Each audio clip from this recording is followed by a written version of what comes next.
resource community, I'm really excited about today's show. This is one to share with your CEO, C-suite, friends, and family and coworkers. Harvard Business Review dropped an absolute gem last week. Let's dig in.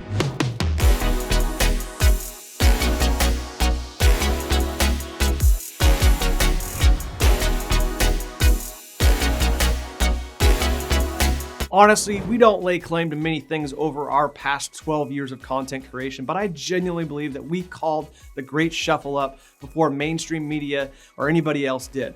The great reshuffling of America is people obviously moving away from home, starting new lives in a new state. Since then, we've all seen this trend continue during this pandemic. It's not just families up and moving from state to state, it's also people up and moving from jobs and entire careers. Major life-altering decisions are being made during the pandemic. It spurred a YOLO-type vibe in many people, and I understand why, but from day one, I felt like many of these YOLO-type moves would be regretted, or at the very least, weren't thought through as much as they should be. You all know exactly what I'm talking about. Maybe you made one of those types of moves recently, or maybe you're contemplating one as we speak. Or maybe it's a friend or family or coworker that are in the midst of one right now as we're talking. Well, Harvard Business Review dropped an absolute gem outlining this exact phenomenon called the Great Resignation Bandwagon. Here's the summary, and then we'll go back and add a few key takeaways. The pandemic has profoundly affected how we think about work, but before we all jump on the Great Resignation bandwagon and make a potentially life-altering decision, a word of caution is in order. We shouldn't ignore the lessons learned during the pandemic, but we should pressure test these insights against some of the most obvious biases we struggle with and try to avoid getting trapped on the wrong side of a one-way door. Harvard Business Review recommends splitting our focus between two distinct elements by asking ourselves, how can I improve the data and interpretation going into my decision to yield a more accurate outcome? And how can I improve the execution of my decision to reduce the downside risk if my conclusion proves wrong? So good, guys.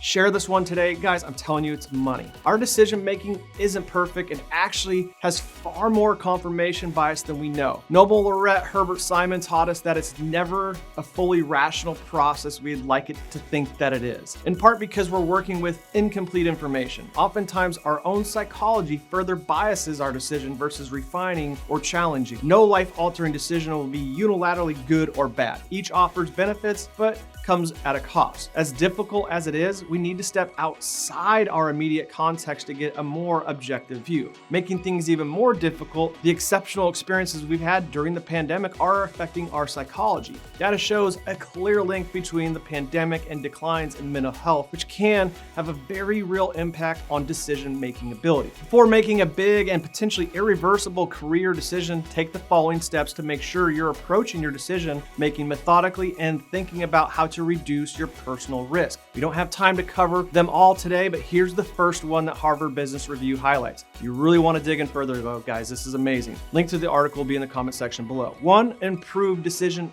input. First, consider how you can improve the data and interpretation going into your decision to yield a more accurate outcome. Start by quickly referencing your memory on some of the most common psychological biases to increase your odds of recognizing them when they arise. It will look something like this. Anchoring, the tendency for decisions and estimates to be influenced by a starting reference point or anchor, like asking the price on a car or home. Confirming evidence, the inclination to favor information that confirms what we already believe, like noticing or believing news stories that already align with our views. Availability, the propensity to overweight information that's more available in memory due to being more recent or vivid or emotionally charged. For example, lottery tickets tend to increase after a big win is announced, framing the fact that our decisions are profoundly affected by how the decision itself is laid out. For example, we're generally more willing to act to avoid a loss than to achieve a gain. Guys, this is so good and so on point. We need to share this. Send this to your HR departments. HR departments send this to everybody else. Also, post it on social for your friends and family. We've all been impacted by this pandemic and we are struggling in different but similar ways. Also, guys, read the rest of the article. It's great. The link is in the comment section. We will close as the article closes. The past 2 years have had a profound impact on everyone and have sparked some significant realizations and reprioritizations for many. They're important, valid, and should not be discarded. There's no question that the Great Resignation is a very real phenomenon. However, we're also all human operating under the influence of a lot of factors that affect our ability to make great decisions. Recognizing and consciously addressing these biases when making critical life decisions are important steps to making sure we don't find ourselves locked outside the wrong side of a one-way door.